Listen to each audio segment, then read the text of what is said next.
Gem International is a new diamond explorer in the richest diamond producing country in Africa, located next to the fourth largest producing diamond mine in the world. International Spotlight is on an 1109 carat diamond recently discovered in Africa by a fellow Canadian junior with a proven operator and finance team. Gem International trades on the TSX Venture Exchange, symbol GI. Visit us at gemdiamondmining.com.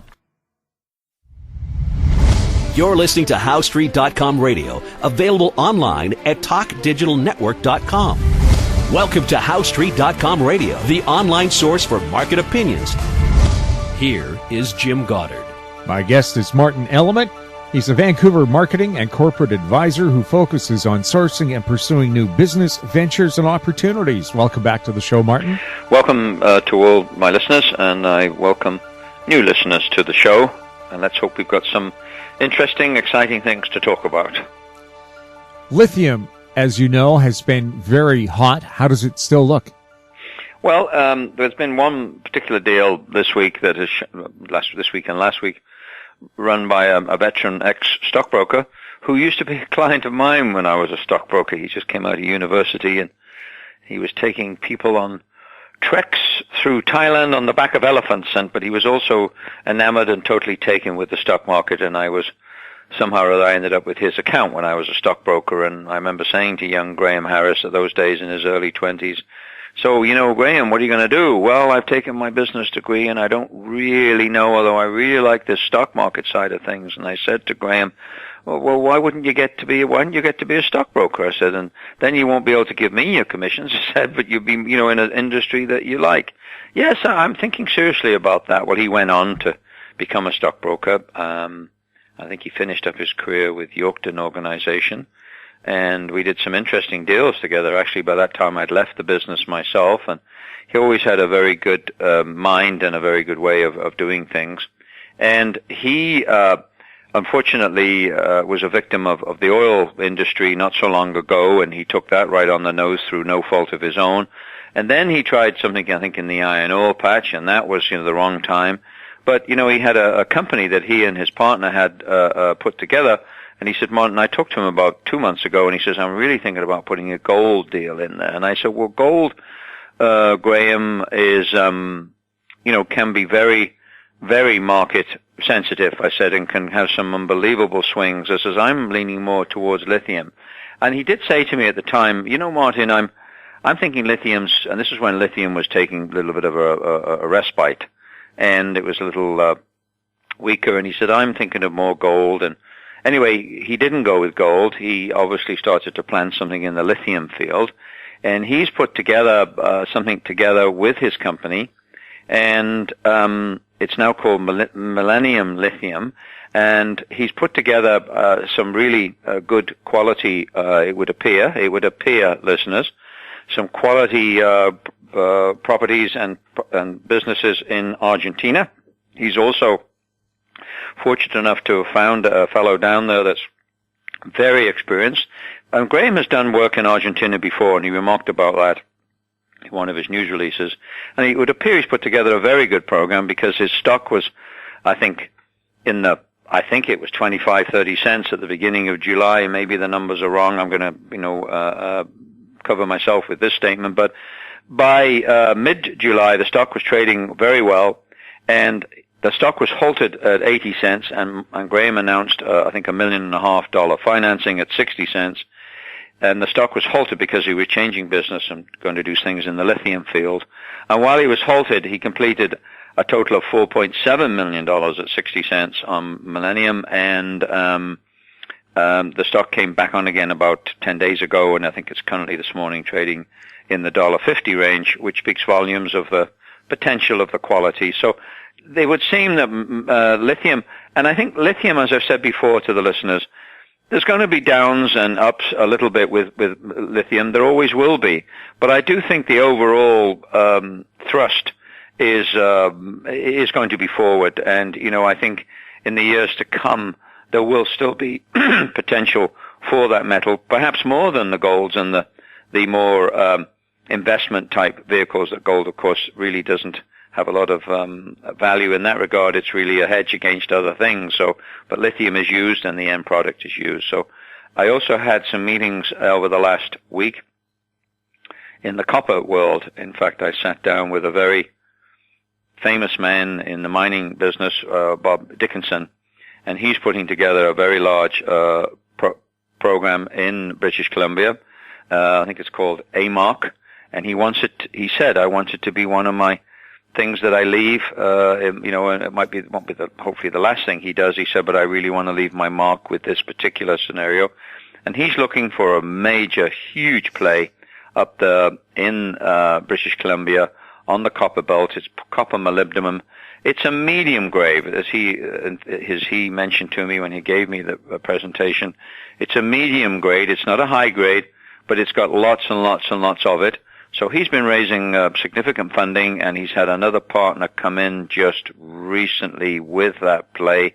And I said to him, the reason I was paying attention is that I don't really have a reason, listeners. I can't say that, I think, things that the economy's going here, or which it is to a certain degree in places like India. They say India's going to overtake China as a major industrial nation. And, I think there's just a few whispers on the wind as when I was in the UK about people looking for copper. And it's not that the price has gone up dramatically that much recently at all. It's just that you've got the contrarian people, that there's lots and lots of money around, and of course there's more money all the time that's looking for somewhere to go. And the more and more you have negative interest rates with these major countries of the world, there's always going to be money that says, look, I'll take a risk, even though copper is at the price it's at. And the same with oil as well. You've got some of the smarter minds and some of the monies, the huge pools of cash, starting to make some investments in the oil patch. Not that the price of oil is looking particularly attractive, and where there is $47 this morning. But there's always the contrarian thinkers, and that's why I was talking to Bob Dickinson a little bit of what he was doing, and it was that was an interesting meeting, and what a successful man he is in his own lifetime. And I think he will continue when he puts the sorts of quality people that he has around him, who I had the pleasure of meeting some of them last week as well. You understand that these things at that level don't happen by chance. They happen because you have a tremendous way, I think, of putting perhaps even people that are many times, in many instances, should I say, smarter than himself. And that's what the Frank Juicers of the world are so successful, and that's why the Bob Dickinsons of the world, I believe, are so successful. They're not afraid to put people around them that in many regards and in many fields are much smarter than they are themselves. And I think that is, those are very obvious statements, listeners, but very accurate, I believe. Martyn, do you get a feeling that people are holding off over the summer to make major announcements early September? Well, I did say to Jim just before we went on air, if I had $1 for everybody that's told me that they're holding off announcements until the week after Labor Day, I'd be making a lot of money this last few weeks. Yes, absolutely. And I personally don't go for that. Martyn Element, I'm sorry, I don't agree with that. And it's not so much from the legality point of view. None of them, if there were a material change, I'm sure these companies would have put news releases out. I'm not suggesting that. But so many of them have got things they've been working on, and they say, look, why don't we finish that report off, so we'll put something out there. So I think the market has been with us right through the summer. It's only happened once in my lifetime before. And I am also thinking that, and I'm in the business and I don't want this to happen, but I think there's a percentage chance that September won't be the barn burn that everybody thinks it's going to be in October. And I think if it isn't there as robust and perhaps as good a market as people are thinking it's going to be, that will be read very quickly negatively, and we could actually see a significant sell-off in September and perhaps early October. I don't, for 1 second, want to see or experience that, but I just think, the market is so nervous, and we've had 4.5 years of terrible markets. We've had an incredible market since the middle of January this year in many, many different metals and many, many different aspects, but it's still a very, very nervous, ninny market. And I think any kind of like a a nudge this way or that way could cause a very quick snap correction to to the general marketplace. That's not to say that I don't think gold is on a steady march and could be over the 1400 next year, but I do think there could be a correction that people aren't anticipating in September or October. We'll have more with Martyn Element right after the break. I'm Larry Ray, President and CEO of American Manganese, Inc., listed on the TSX Venture, ticker symbol AMY, A-M-Y, with proprietary patents in the U.S., China, and South Africa. Our focus is on recycling lithium-ion batteries for electric vehicles. China recently legislated the responsibility for recycling onto their electric vehicle manufacturers and importers. For more information, please visit AmericanManganeseInc.com or phone me, Larry Ray, at 778-574-4444. Welcome back. We're speaking with Martyn Element. Martyn, do you have any feeling about China? Some people have told me the numbers actually are not that bad, and that maybe perhaps the Chinese government is even holding back, bragging about how well it's doing. Oh, boy. The unknown, the great unknown. I don't really have an opinion on that, and that's not a political answer. I guess it is in a way, Jim. I think that, don't ever underestimate them. I think that they have been around a long, long time as a country, and they were far advanced in many ways than the rest of the world all those centuries ago.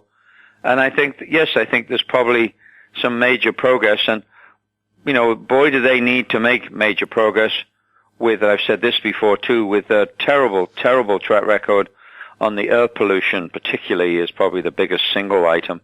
And that's going to cost trillions and trillions of dollars to try and reverse. And so they do have to spend incredible money with clean energy wherever they can.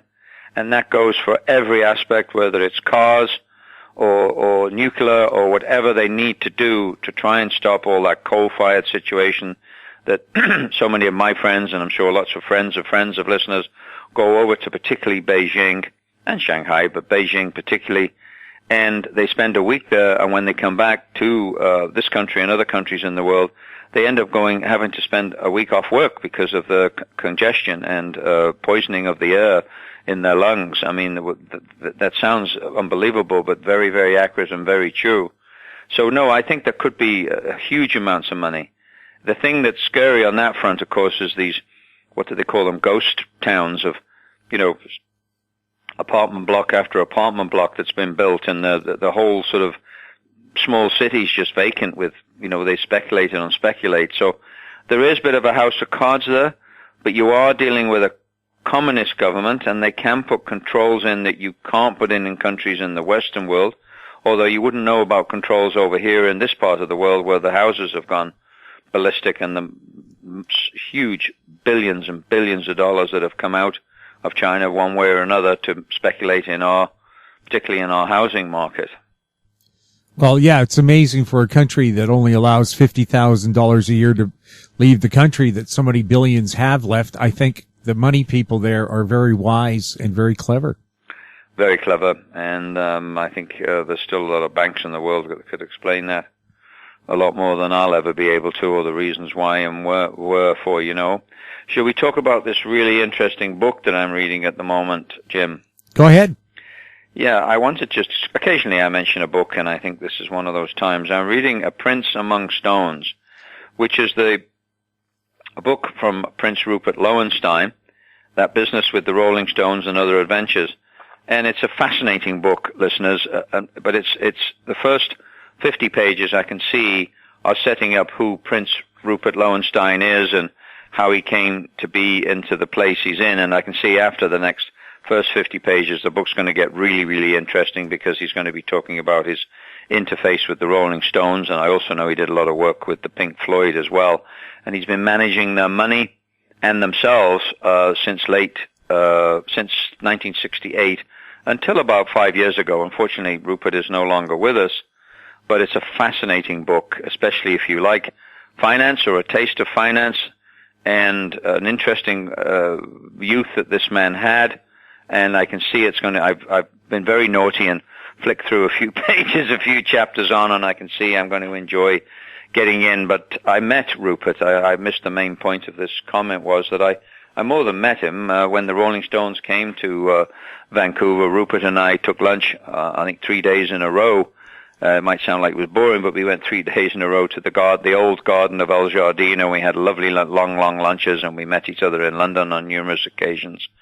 And he took me to his favorite restaurant in London, the famous Wilton's, which has been around since 1742, which was just around the corner. But what an interesting man. He was a cross between Peter Ustinov, and he looked a little bit like Alfred Hitchcock. And he was a really, it's interesting to read a book where you've spent quite a lot of time. And just a quick anecdote, I don't know if he's going to mention it in the book, but he always told me the most money that the band made as a band wasn't from record sales. It wasn't from ticket sales.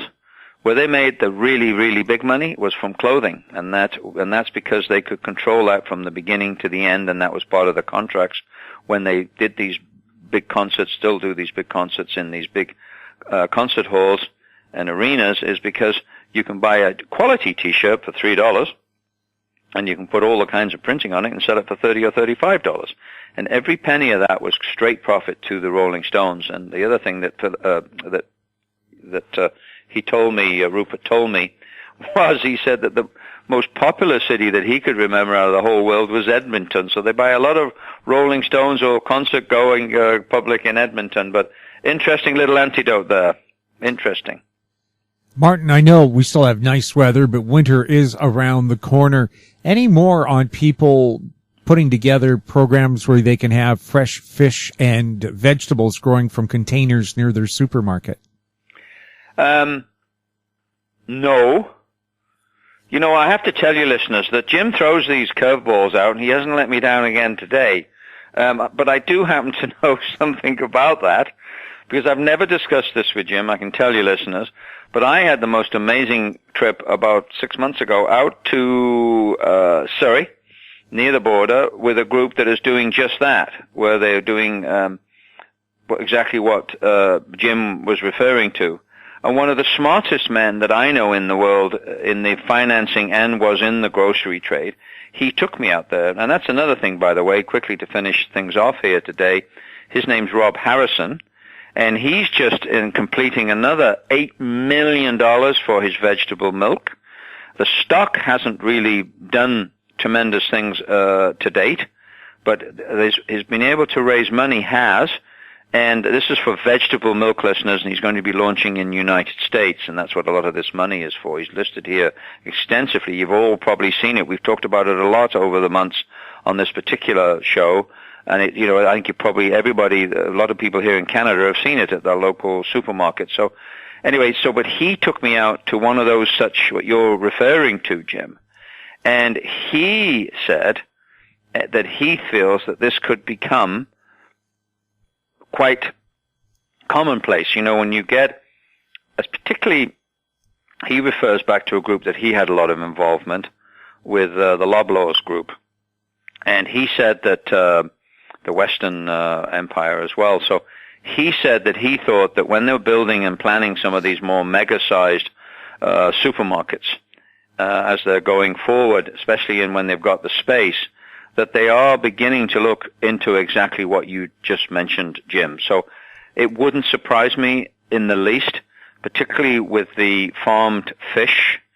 And what they do is, listeners, they have cradle to the grave, where they're making certain types of things that grow directly in water, and such as lettuces and those sorts of family of green vegetables that can grow without soil. And the water is the water is enriched by the fish that are also grown in tanks, and they take a lot of the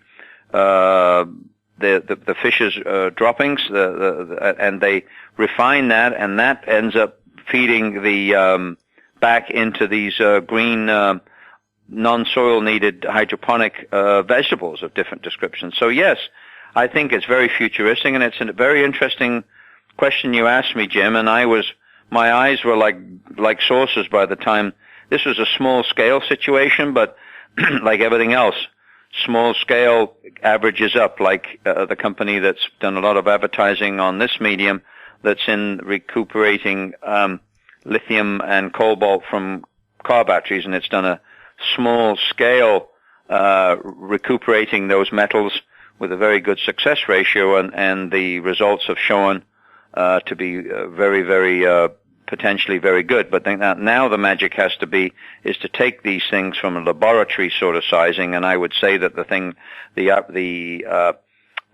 group that I looked at near the American border there in Surrey, they're the same. It's taking these situations from a small scale and then scaling them up, similar to what, of course, our friend Elon Musk has had tremendous success in, and would appear from the scale that he thinks in, he's looking to do even more success. Although there are rumblings, Jim, to finish off the show, there are rumblings from very knowledgeable people that I admire and respect, and tremendously successful multi-billionaires that are beginning to wonder where the Tesla is going to be the success that everybody feels it's going to be. So that'll be interesting. That some people are rumblings that they don't feel that, and you know, we all, probably a lot of us listeners lived through the DeLorean, which everybody thought was going to be the new supercar. And before that, I don't do a lot of homework on it, but the Edison, Edsel, there was another car that everybody thought was going to be the new Ford, and it didn't happen. But then I just read the other day that the DeLorean is thinking of relaunching. Did you read that, Jim, somewhere? No, I hadn't. Yeah. Just by the way, listeners, you know, this is all about the modern age. We're talking to you probably one way or another through the internet, you know, and don't be afraid to Google that, what I just said. Yes, there was a story I did read that they're going to be relaunching, and that'll be interesting to follow. Martyn, thank you so much for chatting with us. Well, thank you, Jim. I'm glad that we were able to, and thanks to your probing a little bit, we brought out some very interesting scenarios as well, and that says a lot about your skills, Jim. Thank you very much. That was great, and I look forward to speaking to you in a couple of weeks. My guest has been Martyn Element. He's a Vancouver marketing and corporate advisor who focuses on sourcing and pursuing new business ventures. You're listening to HowStreet.com radio. You can find us on Twitter at TalkDigitalNet. Check out our popular YouTube channel, Talk Digital Network. Questions for the show can be sent to info@HowStreet.com. I'm Jim Goddard. Thanks for listening. Comments made on HowStreet.com radio are an expression of opinion only and should not be construed in any matter whatsoever as recommendations to buy or sell any financial instrument at any time. Available online at TalkDigitalNetwork.com. HowStreet.com radio is a production of HowStreet Media Incorporated.